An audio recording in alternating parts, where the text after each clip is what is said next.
সর্দি কাশির মহৌষধ লুকিয়ে মাত্র 3 লাইনে 63 বছরের আগের প্রেসক্রিপশন দেখে তোলপাড় নেট দুনিয়ায়। সর্দি কাশির মহোৎসব হিসেবে 63 বছর আগে কি প্রেসক্রাইব করা হয়েছিল জানেন?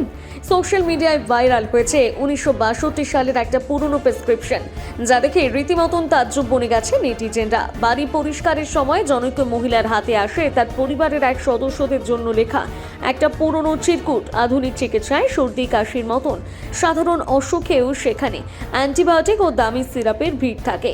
সেখানে 6 দশক আগে চিকিৎসকদের দাওয়াই ছিল অত্যন্ত সাধারণ এবং ঘরোয়া উপাদানের ঠাসা।